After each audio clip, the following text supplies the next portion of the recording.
الحمد لله نحمده ونستعينه ونستغفره ونؤمن به ونتوكل عليه ونعوذ بالله من شرور أنفسنا ومن سيئات أعمالنا من يهده الله فلا مضل له ومن يضلل فلا هادي له ونشهد أن لا إله إلا الله وحده لا شريك له ونشهد أن سيدنا ونبينا وإمامنا وسندنا ومولانا محمدا عبده ورسوله صلى الله تبارك وتعالى عليه وعلى آله وصحبه وبارك وسلم تسليما كثيرا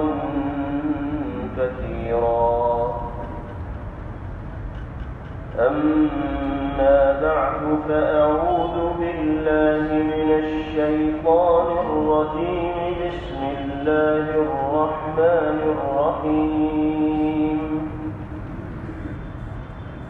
ومن أظلم ممن منع مساجد الله أن يذكر فيها اسمه وسعى في خرابها أولئك ما كان لهم أن يدخلوها إلا خائفين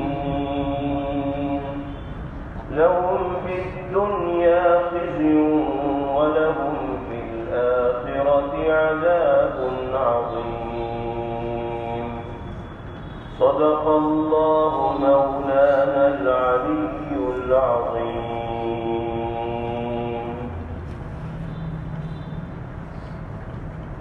اس روئے زمین پر سب سے پاکیزہ اور مقدس اس خطے کو قرار دیا گیا ہے جسے اللہ کی عبادت کے لیے اس کی بارگاہ میں سجدہ ریز ہونے کے لیے یعنی مسجد کے واسطے وقف کر دیا گیا. نبی کریم علیہ السلام ارشاد فرماتے ہیں احب البلاد الی اللہ مساجدها.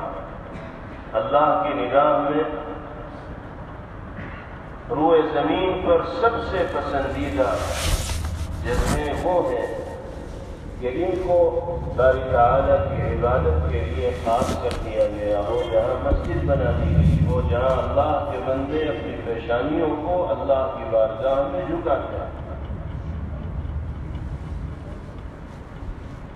مسجد اللہ کے ذکر کے لیے, عبادت کے لیے, تلاوت کلام اللہ کے لیے اور اعلیٰ دینی مقاصد کو انجام دینے کے لیے تعمیر کی جاتی ہے.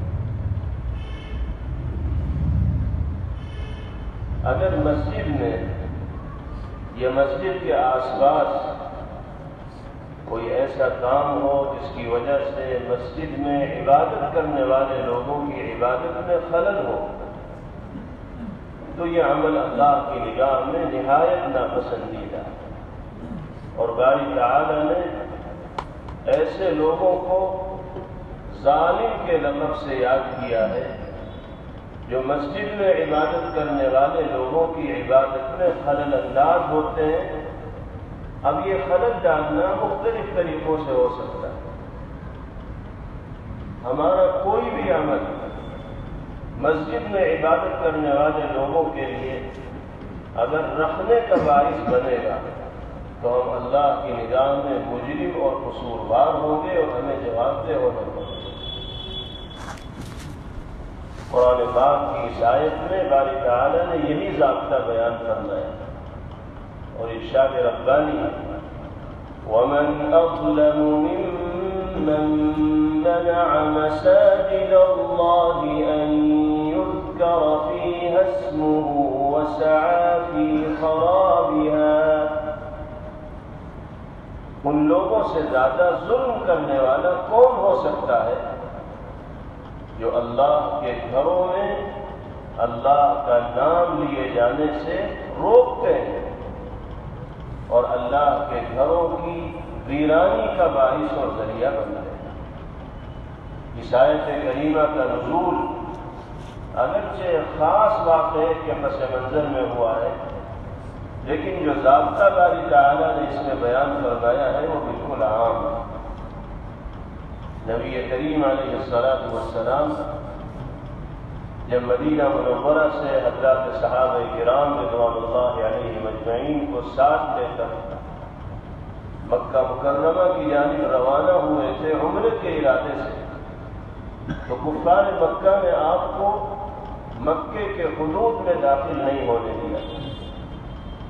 اللہ کے گھر میں داخل ہونے سے مکے کے کفار نے پیغمبر علیہ السلام کو اور آپ کے صحابہ کو روک لیا۔ اس موقع پر یہ آیت کریمہ نازل ہوئی تھی کہ اس سے بڑا ظالم کون ہوگا جو اللہ کے گھر میں اللہ کا نام لینے سے اللہ کے بندوں کو روکتا ہے۔ چنانچہ اس موقع پر نبی کریم علیہ السلام نہیں تشریف لے گئے تھے اور صلح حدیبیہ اس موقع پر پیش آئی تھی، اور پھر دوبارہ پیغمبر علیہ السلام تشریف لائے تھے اور آپ مسجد حرام میں بھی گئے اور عمرہ بھی آپ نے فرمایا۔ تو اگرچہ خاص واقعے کے پیش نظر اس آیت کریمہ کا نزول ہوا، لیکن اس میں جو مضمون بیان کیا گیا اور جو ہدایت جاری کی گئی وہ بالکل عام ہے، اور سبق اس سے یہ ملتا ہے کہ ہر انسان کو اور بالخصوص ہر مومن و مسلمان کو اللہ کے گھر اور مسجدوں کے آداب کو بجا لانا چاہیے، اور جانے انجانے کوئی ایسی حرکت نہ کرنی چاہیے کہ جس سے نمازیوں کی نماز میں یا عبادت کرنے والوں کی عبادت میں خلل پیدا ہو۔ مثال کے طور پر مسجد کے دروازے پر یا مسجد کے پڑوس میں زور زور سے گانے بجائے جا رہے ہیں، ڈھول بجایا جا رہا ہے، شور و شغب ہو رہا ہے، اونچی اونچی آوازوں سے گفتگو اور بات چیت کی جا رہی ہے، جس کے نتیجے میں مسجد میں نماز پڑھنے والے لوگوں کی توجہ بڑھ رہی ہے۔ تو یاد رکھیے، مسجد سے باہر بھی اگر ہم اس طرح کی حرکت کریں گے جس سے نمازیوں کی نماز میں اور عبادت کرنے والوں کی عبادت میں خلل پیدا ہوگا، تو ہم اس آیت کریمہ کے مصداق بن کر ظالم شمار کیے گئے۔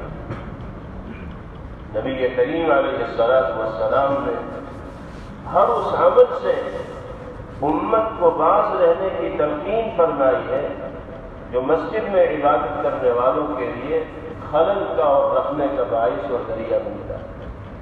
یہی وجہ ہے کہ سرکار دو عالم صلی اللہ علیہ وسلم نے ارشاد فرمایا، جنبوا مساجدکم صبیانکم ومجانینکم وشراءکم وبیعکم ورفع اصواتکم۔ فرمایا کہ مسجدوں کو چھوٹے چھوٹے بچوں سے، دیوانے اور مجنون لوگوں سے، اور خرید و فروخت سے اور آوازوں کو بلند کرنے سے، یعنی شور و شغب سے دور رکھا کرو، پاک رکھا کرو۔ چھوٹے چھوٹے بچوں کو مسجد میں لانے سے پیغمبر علیہ السلام نے منع فرمایا۔ 7 سال کا بچہ مسجد کے اندر آئے، لیکن وہ بھی اس شرط کے ساتھ کہ شرارت نہ کرے، لوگوں کی نمازوں میں خلل کے پیدا ہونے کا باعث اور ذریعہ نہ بنے۔ بچوں کے سرپرستوں کی یہ ذمہ داری ہے کہ اگر 7 سالہ بچے یا 7 سال سے زائد عمر کے بچے مسجد میں آ رہے ہیں تو وہ ان کی نگرانی رکھیں کہ بچے کوئی ایسی حرکت نہ کریں جس سے نمازیوں کی نماز میں خلل پیدا ہو۔ 7 سال سے چھوٹے بچے بھی حضرات فقہا فرماتے ہیں کہ مسجد میں آ سکتے ہیں، لیکن شرط یہی ہے کہ سرپرستوں کی نگرانی میں وہ بچے رہیں اور کوئی ایسی حرکت نہ کریں جس سے نمازیوں کی نماز میں خلل پیدا ہو۔ جناب رسول اللہ صلی اللہ تعالی علیہ وسلم کے زمانے میں سیدنا حضرت حسن و حسین رضی اللہ تعالی عنہما بچپنے کی عمر میں ہونے کے باوجود مسجد میں تشریف لایا کرتے تھے. جناب رسول اللہ صلی اللہ علیہ وسلم ان کو اپنی مبارک گود میں بھی لیتے تھے. اس سے یہ پتہ چلتا ہے کہ بچے مسجد میں آ سکتے ہیں، لیکن سرپرستوں کی اور ذمہ داران کی یہ ذمہ داری ہے کہ وہ بچوں پر نکیل کس کر رکھیں، ان کو ایسے ہی ان کے حال پر نہ چھوڑ دیں کہ تم جو چاہو کرو، ہم تو مسجد میں ہیں ہی نہیں، یا اگر ہیں تو ہم اپنی نماز میں ہیں، تم اپنے کھیل کود میں لگے رہو. بچے تو ناسمجھ ہیں، ان کو تو پورے طور پر صحیح اور غلط کی تمیز نہیں.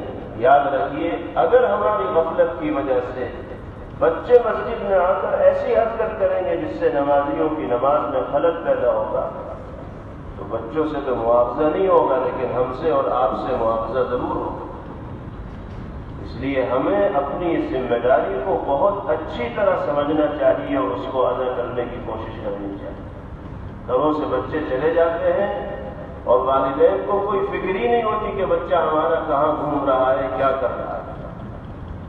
وہ گھوم گھام کے شرارتیں کر کے شور و شغب کر کے واپس گھر کو چلے جاتے ہیں. والدین کو پتہ ہی نہیں رہتا کہ کیا کر کے آئے ہیں اور کس طرح کی شرارت کر کے انہوں نے ہمارے نام اعمال میں گناہ لکھوا دیا. تو حضور پاک علیہ الصلوۃ والسلام نے جو یہ ارشاد فرمایا کہ بچوں کو اور مجنون اور دیوانوں کو مسجدوں سے دور رکھو، اس کا مطلب یہی ہے کہ اگر وہ آزاد ہو کر مسجد میں آئیں گے تو جو چاہیں گے کریں گے، لیکن اگر وہ نگرانی میں آ رہے ہیں تو ان کو آنے کی اجازت ہے. البتہ ان کی نگہداشت ہونی چاہیے تاکہ وہ کوئی ایسی شرارت نہ کریں جس سے نمازیوں کی نماز میں خلل پیدا ہو. اسی طرح آپ نے فرمایا کہ مسجدیں اللہ کا ذکر کرنے کے لیے، نماز کے لیے، عبادت کے لیے، تلاوت کے لیے، یہاں خرید و فروخت کے معاملات طے مت کرو. اسی طرح آوازوں کو اللہ کے گھر میں بیٹھ کر بلند نہ کرو. حضرات فقہا تو یہاں تک فرماتے ہیں کہ نمازوں کے اوقات میں جبکہ لوگ فرائض ادا کر رہے ہوں یا فرائض سے پہلے یا بعد کی سنتیں اور نوافل ادا کر رہے ہوں، زور سے قرآن پاک کی تلاوت کرنا بھی مکروہ ہے. دینی گفتگو اور بات چیت کرنا بھی مکروہ ہے، اس لیے کہ ہم تلاوت اگر زور سے کریں گے تو سنت پڑھنے والے کی سنت میں، نماز میں خلل پیدا ہوگا، نفل پڑھنے والے کی نفل میں خلل پیدا ہوگا. مسجد میں آنے کا اصل مقصد اللہ کی عبادت کرنا ہے، نماز پڑھنا، فرائض و واجبات کو ادا کرنا. تو جب تلاوت تک کو، جو تلاوت نماز کے اندر خلل پیدا کرتی ہو، مکروہ قرار دیا گیا ہے، تو کوئی ایسا عمل جو کھیل کود سے تعلق رکھنے والا ہو، ہنسی اور ٹھٹھے سے تعلق رکھنے والا ہو، شور و شغب اور مذاق سے تعلق رکھنے والا ہو، تو اس کی اجازت کہاں ہو سکتی. ہم جب مساجد کے آداب کا لحاظ رکھیں گے تو اللہ کا قرب ہمیں حاصل ہوگا اور باری تعالیٰ کی نگاہ توجہ کے ہم مستحق بنیں گے. اسی طریقے سے جناب رسول اللہ صلی اللہ علیہ وسلم نے آداب مساجد کو بیان فرماتے ہوئے مسجد کی صفائی ستھرائی کا بھی خاص طور پر خیال رکھنے کی تاکید کی. خود نبی پاک علیہ السلام مسجد میں کسی گندگی کو برداشت نہیں کرتے تھے، گوارا نہیں فرماتے. صحیح روایات میں مضمون موجود ہے کہ ایک مرتبہ نبی پاک علیہ السلام مسجد نبوی میں تشریف لائے تو آپ نے مسجد کی دیوار پر کسی کے تھوک کا بدنما دھبا دیکھا. آپ نے کسی صحابی سے نہیں فرمایا کہ اسے صاف کر دو، بلکہ کھجور کی ایک ٹوٹی ہوئی ٹہنی اٹھائی اور اپنے دست مبارک سے نبی پاک علیہ السلام نے مسجد کی دیوار پر لگے ہوئے اس بدنما داغ اور دھبے کو صاف کر دیا. اپنے عمل سے آپ نے امت کو یہ پیغام دیا کہ مسجد اللہ کا گھر ہے.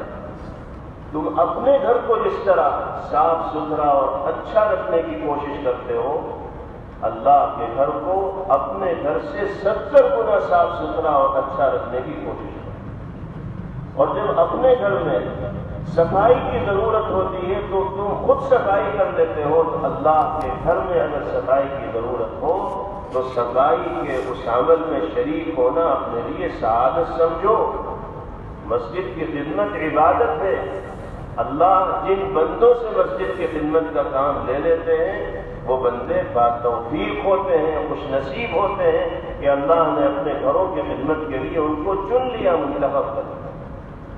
ہمیں تو ایسے موقعوں کی تلاش میں رہنا چاہیے کہ اللہ کے گھر کی خدمت ہمارا مقدر بن جائے، ہمارے حصے میں آ جائے. کسی طرح ہمیں مسجد میں جھاڑو لگانے کا موقع مل جائے، مسجد میں لگے جالوں کو صاف کرنے کا موقع مل جائے، مسجد کی گندی دیواروں کو یا وضوخانوں کو اچھا بنانے کا موقع مل جائے. کسی بھی درجے کی خدمت اللہ کے گھر کی اگر ہماری ذات سے ہوگی تو یہ ہمارے لیے دنیا میں بھی خیر کا باعث بنے گی اور آخرت میں بھی عزت و سرخروری کا ذریعہ بنے. اللہ ہمیں معاف فرمائے.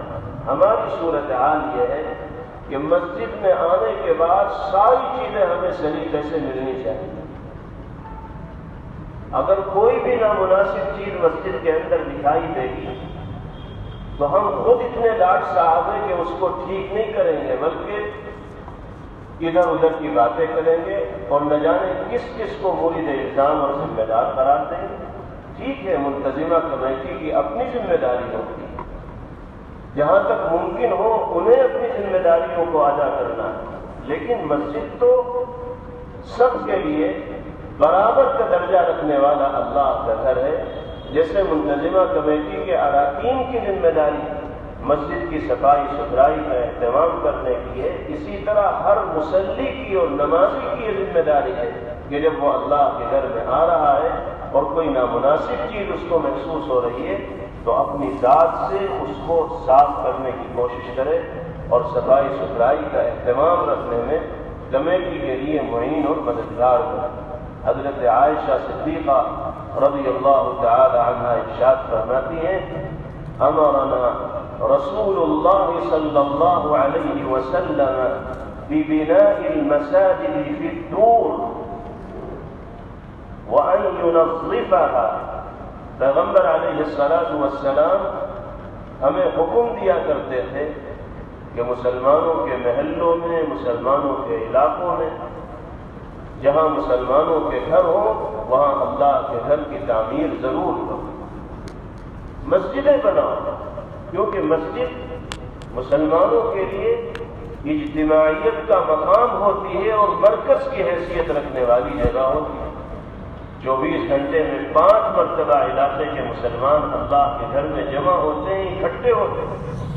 اگر 5 وقتہ نمازوں کا نظام نہ ہو اور مساجد میں آنے کا یہ طریقہ کار نہ ہو تو مہینوں ہو جائیں ایک پڑوسی کو دوسرے پڑوسی کی صورت دیکھے ہوئے، ایک آدمی کو دوسرے سے ملاقات کیے ہوئے.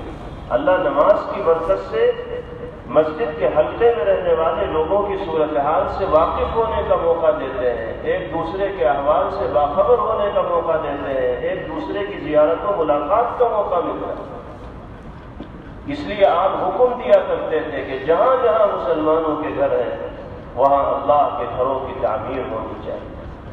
اور ساتھ ساتھ آپ یہ حکم بھی دیتے تھے کہ مسجدوں کو صاف رکھا جائے، اور یہ حکم بھی دیا کرتے تھے کہ مسجدوں میں دھونی دی جائے، یعنی خوشبو سے مسجدوں کو مہکایا جائے. اللہ کی نورانی مخلوق فرشتے مسجدوں کے اندر موجود ہوتے ہیں. مہک اور خوشبو جیسے انسانوں کے لیے پسندیدہ ہے ایسے ہی ملائکہ اور فرشتوں کے لیے بھی پسندیدہ ہے. اللہ کے گھر کے مناسب حال یہ ہے کہ اس میں اچھی خوشبو سمائے رہنی چاہیے اور ہر طرح کی بدبو سے اللہ کا گھر محفوظ ہونا چاہیے.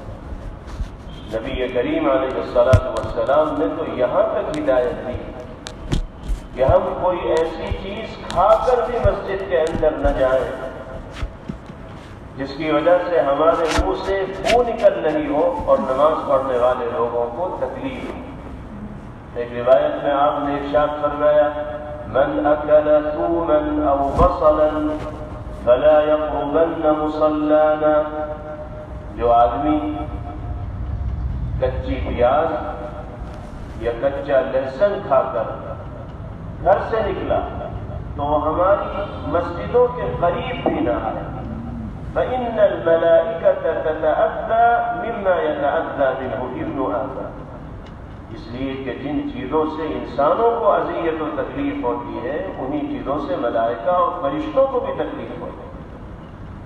حدیث پاک میں اگرچہ پیاز اور لہسن کا تذکرہ ہے، لیکن حضرات علماء فرماتے ہیں کہ کوئی بھی ایسی چیز استعمال کر کے اگر انسان آئے گا جس کی بو محسوس کی جا رہی ہوگی تو وہ نبی پاک علیہ السلام کی ہدایت کی خلاف ورزی کرنے کی وجہ سے گنہگار ہوگا۔ آج کل لوگ بیڑی سگریٹ کے بہت عادی ہیں اور ان کے مزاج میں یہ چیز داخل ہو گئی، ایسی عادت پڑ گئی ہے کہ اگر چھوڑیں گے تو بیمار پڑ جائیں گے، پیٹ خراب ہو جائے گا۔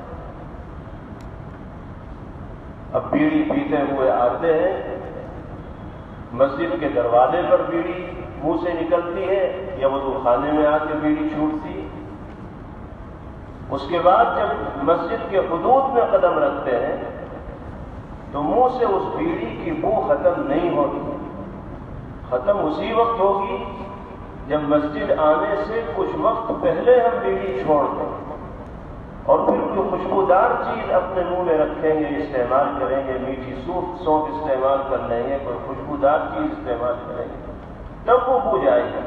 بالکل وضو خانے میں آ کے بیڑی چھوڑ رہے ہیں، دروازے پہ آ کے بیڑی چھوڑ رہے ہیں تو منہ سے بیڑی کی بو آتی رہے گی۔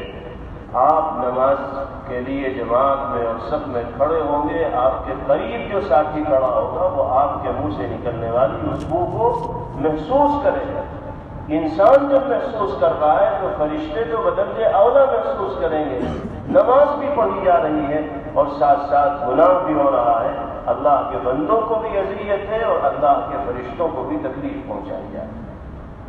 اس لیے ہمیں ہر طریقے سے مسجد کے آداب کا خیال رکھنا چاہیے اور کوئی ایسا عمل نہ کرنا چاہیے کہ جس سے مسجد کی عظمت اور مسجد کا تقدس پامال ہو۔ مسجد کی صفائی ستھرائی کا اہتمام، آپ نے واقعہ سنا ہوگا، ایک صحابیہ تھی حضرت ام محجن رضی اللہ تعالی عنہ جو مسجد نبوی کی صفائی فرمایا کرتی۔ ایک مرتبہ ایسا ہوا کہ کئی دن گزر گئے اور ام محجن مسجد کی صفائی کے لیے نہیں آئی، تو نبی کریم علیہ السلام نے صحابہ کرام رضوان اللہ علیہم اجمعین سے معلوم کیا کہ بھئی کیا وجہ ہے، ام محجن نہیں آ رہی صفائی کے لیے؟ تو حضرات صحابہ رضوان اللہ علیہم اجمعین نے فرمایا کہ یا رسول اللہ انہا توفیت، اے اللہ کے رسول ام محجن تو وفات پا چکی ہیں، ان کا تو انتقال ہو گیا۔ پیغمبر علیہ السلام ناراض ہو گئے، آپ کے چہرے پر غصے کے آثار ظاہر ہوئے اور بڑی ناراضگی کے ساتھ آپ نے صحابہ سے شکایت بھرے انداز میں فرمایا ہل اذنتمونی، مجھے کیوں اطلاع نہ دی، مجھے بتلانا بھی تم نے مناسب نہ سمجھا۔ حضرات صحابہ رضوان اللہ علیہم اجمعین نے عرض کیا کہ یا رسول اللہ، مسجد سے دور وہ خاتون رہا کرتی تھی، وقت مناسب نہیں تھا، ہم نے آپ کو زحمت دینی گوارا نہیں سمجھی اور ہم ہی نے ان کی تجہیز و تدفین کا انتظام کیا، ان کی تدفین ہو چکی۔ نبی پاک علیہ السلام نے فرمایا دلونی علی قبرها، چلو اب تو تدفین ہو گئی لیکن مجھے قبر بتاؤ ام محجن کی کہاں ہے۔ صحابہ کرام رضوان اللہ علیہم اجمعین پیغمبر علیہ السلام کو ام محجن کی قبر پر لے کر گئے۔ نبی پاک علیہ السلام کے اس عمل سے حضرت ام محجن کے گھر والوں کی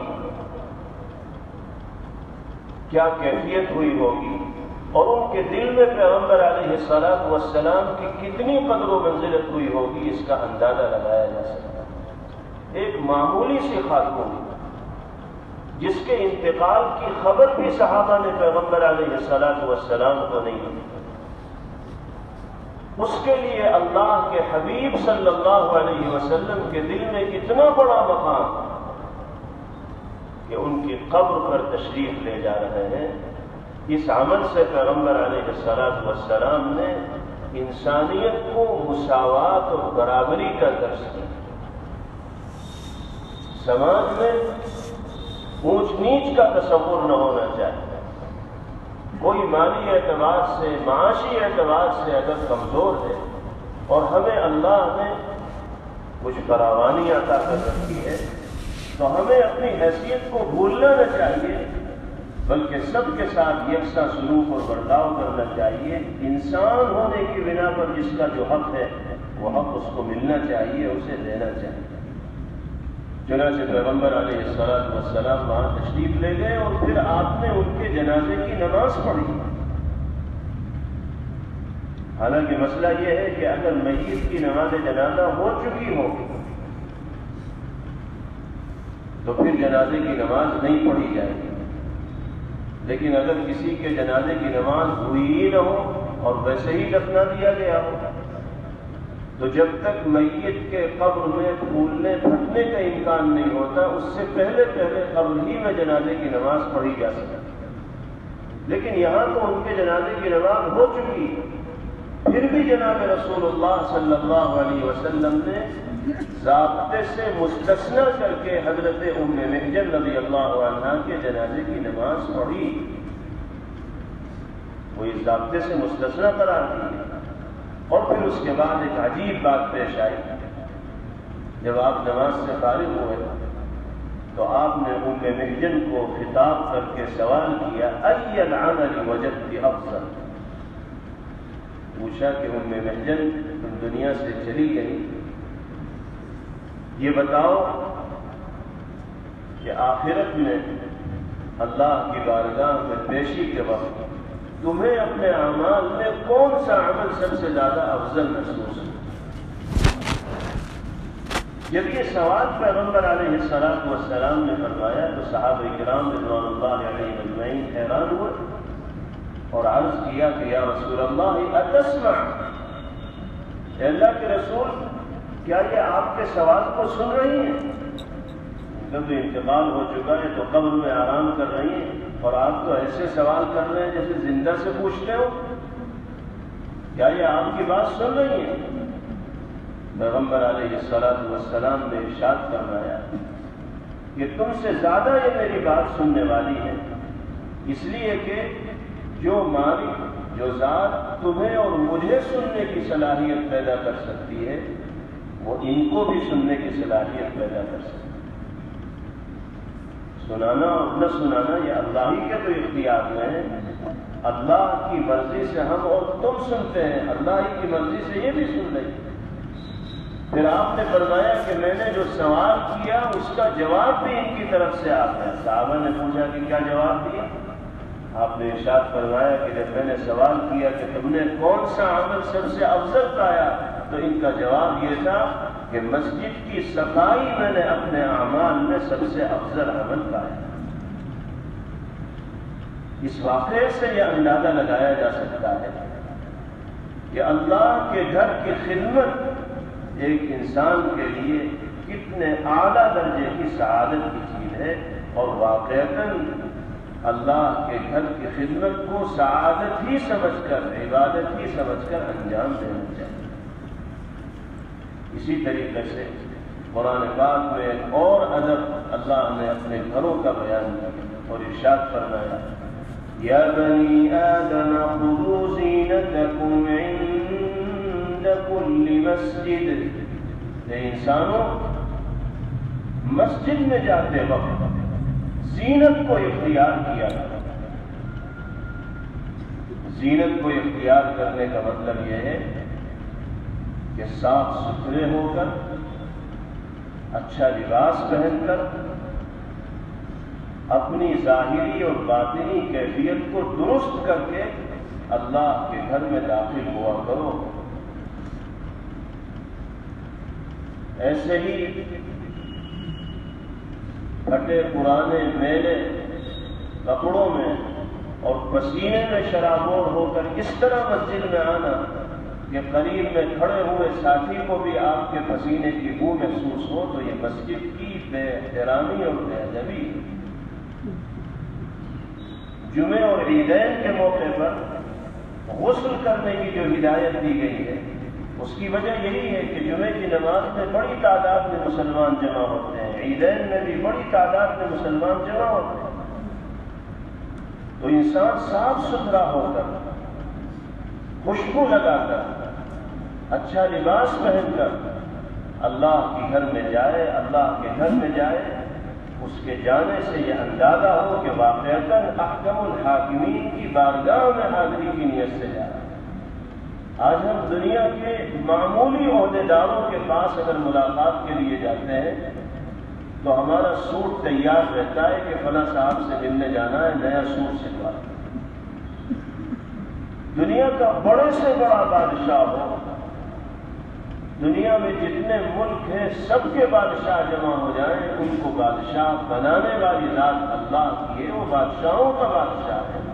اس کے دربار میں اور اس کے گھر میں حاضر ہو اور پہلے سے حاضری کی کوئی تیاری نہ ہو، صاف ستھرے ہو کر نہ آئے، اچھا لباس پہن کر نہ آئے، خوشبو لگا کر نہ آئے، پسینے کی بو کو اپنے جسم سے دور کر کے نہ آئے، اس کا مطلب یہ ہے کہ ہمیں بارگاہ الہی کی عظمت کا احساس نہیں، اللہ کے گھر کی اہمیت کا اندازہ نہیں۔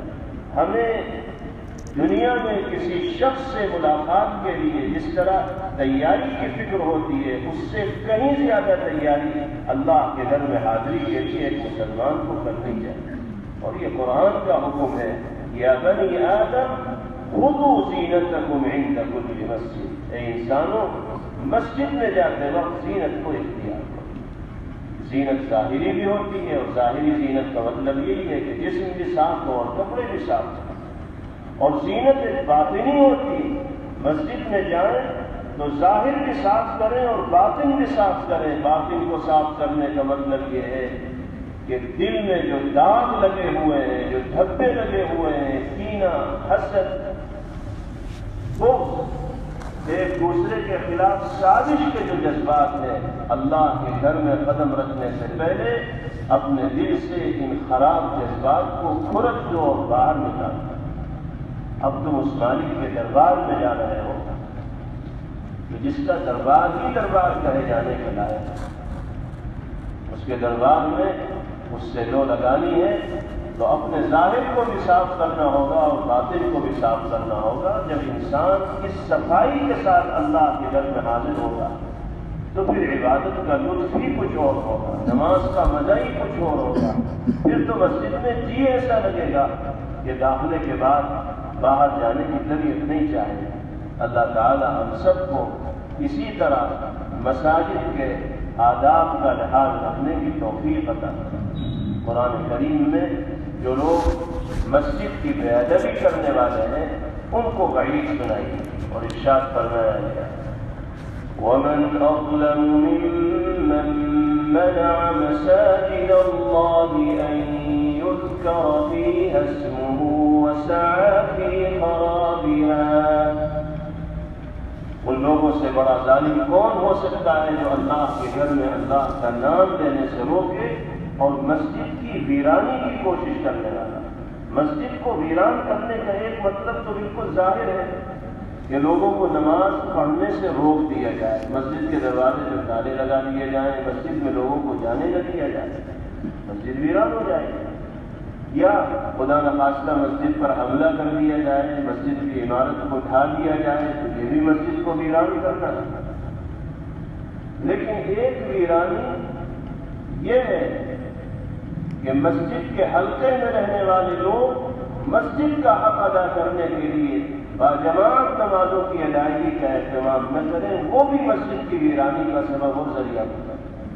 مسجد کی آبادی زیب و زینت سے نہیں ہوتی، عالیشان اور شکو عمارت سے نہیں ہوتی، رنگ برنگی روشنیوں سے نہیں ہوتی۔ مسجد کی آبادی تو مصلیان سے ہوتی ہے، نمازیوں سے ہوتی ہے۔ قرآن پاک میں ارشاد فرمایا گیا انما يعمر مساجد الله من آمن بالله واليوم الآخر وأقام الصلاة وآتى الزكاة ولم يخش إلا الله۔ مسجد کو آباد کرنے والے تو وہ لوگ ہیں جو اللہ کی ذات پر ایمان لانے والے، آخرت کے دن پر ایمان لانے والے، نمازوں کی پابندی کرنے والے، وقت پر زکوٰۃ کی ادائیگی کا اہتمام کرنے والے، اور اللہ کے سوا کسی کا خوف اور ڈر ان کے دل کے اندر نہیں پایا جاتا۔ ہدایت یافتہ وہی لوگ۔ اس آیت قرآنیہ سے پتہ چلا کہ مسجد کی اصل آبادی مصلیان سے اور نماز پڑھنے والوں سے۔ اگر مسجد کے حلقے میں رہنے والے مرد بھی باجماعت نماز کی ادائیگی کے لیے مسجد میں حاضر نہیں ہوں گے تو یاد رکھیے وہ بھی کسی نہ کسی درجے میں مسجد کی ویرانی کا سبب اور ذریعہ بنیں گے، اور جو مسجد کی ویرانی کا ذریعہ بنے گا اللہ نے اس کو ظالم سے تعبیر کیا۔ باری تعالیٰ اس جرم سے ہم سب کی حفاظت کرنا ہے۔ پھر ارشاد فرمایا گیا اولئک ما کان لهم ان يدخلوها الا خائفین۔ مسلمانوں کے لیے تو یہ مناسب تھا کہ وہ اللہ کے گھر میں ڈرتے ہوئے، لرزتے ہوئے، کانپتے ہوئے داخل ہو، اللہ کی عظمت کا احساس کرے انسان اللہ کے گھر میں قدم رکھتے ہیں۔ کسی بادشاہ کے دروازے پر ہم جاتے ہیں تو عجیب طرح کی ہیبت تاری ہوتی ہے، کسی بڑے آدمی کے پاس جاتے ہیں تو دل پر عجیب طرح کی کیفیت تاری ہوتی ہے کہ کہیں کوئی ادب کے خلاف بات نہ ہو جائے، کہیں کوئی ہمیں ڈانٹ نہ دے، کہیں کوئی ہمیں ڈپٹ نہ دے۔ اللہ کے گھر میں انسان جائے اور دل پر کسی طرح کی بھی کیفیت کے آثار نہ ہو تو اس کا مطلب یہ ہے کہ اسے باری تعالیٰ کی عظمت کا احساس ہی ہے۔ اس لیے اللہ نے یاد دہانی فرمائی، تنبیہ فرمائی کہ ڈرتے ہوئے اللہ کے گھر میں داخل ہو، اور جو لوگ اللہ کے گھر کے حقوق کو ضائع کرنے والے ہیں ان کو باری تعالیٰ نے سخت وعید سنائی اور ارشاد فرمایا لَهُمْ فِي الدُّنْيَا خِزْيٌ وَلَهُمْ فِي الْآخِرَةِ عَذَابٌ عَظِيمٌ۔ مسجد کی حق تلفی کرنے والوں کے لیے دنیا میں بھی ذلت و رسوائی ہے، اور آخرت میں بھی ان کے لیے بہت بڑا عذاب ہے۔ اللہ دنیاوی ذلت سے بھی ہماری حفاظت کرنا ہے اور اخروی عذاب سے بھی باری تعالیٰ ہمیں محفوظ کرنا ہے۔ سیدنا حضرت علی ابن ابی طالب رضی اللہ تعالی عنہ بہت ہی اہم بات ارشاد فرمایا کرتے تھے جو ہر مسلمان کو یاد رکھنی چاہیے۔ حضرت فرماتے تھے کہ شرافت و انسانیت کے لیے 6 کام انسان کی زندگی میں ہونے چاہیے، جن میں سے 3 کام حضر کے ہیں اور 3 کام سفر کے۔ اگر ہم شریف انسان بن کر دنیا میں جینا چاہتے ہیں تو ہمیں 6 کاموں کی عادت ڈالنی ہے، 3 کام حضر میں اور 3 کام سفر میں۔ حضر کے کیا کام ہیں؟ پہلا کام اللہ کے کلام کی تلاوت کرنا، شرافت کے لیے، عزت کے لیے سب سے پہلی چیز کلام الہی کی تلاوت کا عادی بننا، کیونکہ حدیث پاک میں ارشاد فرمایا گیا اشراف امتی حملۃ القرآن، میری امت کے جو شرفاء ہیں وہ قرآن سے سچا رشتہ رکھنے والے ہو۔ ہم نے دنیا میں پتہ نہیں کس کس کو شریف بنا رکھا، فلاں کا فلاں خاندان سے تعلق ہے اس لیے وہ شرفاء میں، فلاں کے پاس اتنی دولت ہے، اتنی فیکٹریاں ہیں، اتنی زمین ہے، اتنی جائیداد ہے تو وہ شرفاء میں شمار کیا جا رہا ہے۔ اللہ کے یہاں شریف کا مقام صرف وہی بندہ حاصل کر سکتا ہے جو کلام الہی سے سچا تعلق رکھنے والا۔ جب تک قرآن سے تعلق نہیں ہوگا تو چاہے کچھ بھی ہمارے پاس ہو ہماری کی نگاہ میں شریف قرار دیے جانے کے لائق نہیں۔ حضرت علی رضی اللہ عنہ نے یہی فرمایا کہ اگر شرافت چاہتے ہو تو تلاوت قرآن کی عادت بنا لینا۔ زندگی میں کوئی دن ایسا نہ گزرے جس میں کلام الہی کی تلاوت نہ ہو۔ جس طرح بھوکے کو غذا کے بغیر اطمینان نہیں ملتا، اسی طرح مزاج ایسا بن جائے کہ مسلمان کو تلاوت کے بغیر قلبی سکون حاصل ہو۔ دوسری چیز حضرت نے فرمائی مسجدوں کو آباد کرنا۔ شرافت کے لیے دوسری چیز کیا ہے؟ مسجدوں کو آباد کرنا۔ مسجدوں میں دل اٹکا رہے اور مسلمان انتظار میں رہے کہ کب اللہ کا منادی پکارے گا اور اس کے گھر میں حاضری کا موقع ملے گا۔ اور تیسرا کام حضرت نے ارشاد فرمایا ایسے دوستوں کی جمعیت بنانا جو اللہ اور دین کے کاموں میں ایک دوسرے کے لیے معین و مددگار ہوں۔ یہ بھی شرافت کے لیے ضروری ہے۔ ہمارے دوستوں کا سرکل ایسا ہو جو دینی جذبہ رکھنے والا اور دین کے کاموں میں ایک دوسرے کے رفیق بننے والا، اس لیے کہ صحبت ہی انسان کو سنوارتی ہے اور صحبت ہی انسان کو بگاڑتی ہے۔ اچھے لوگوں کی سنگت اگر مل جائے گی تو برسوں پرانی برائیاں انسان کی زندگی سے باہر نکلتے ہیں، اور برے لوگوں کی سنگت اگر انسان اختیار کر لے گا تو برسوں سے جو اچھائیاں اس کی زندگی کے اندر دکھائی دے رہی تھی ہفتوں میں وہ اچھائیاں اس کی زندگی سے غائب ہو جائیں گی، رخصت ہو جائیں گی۔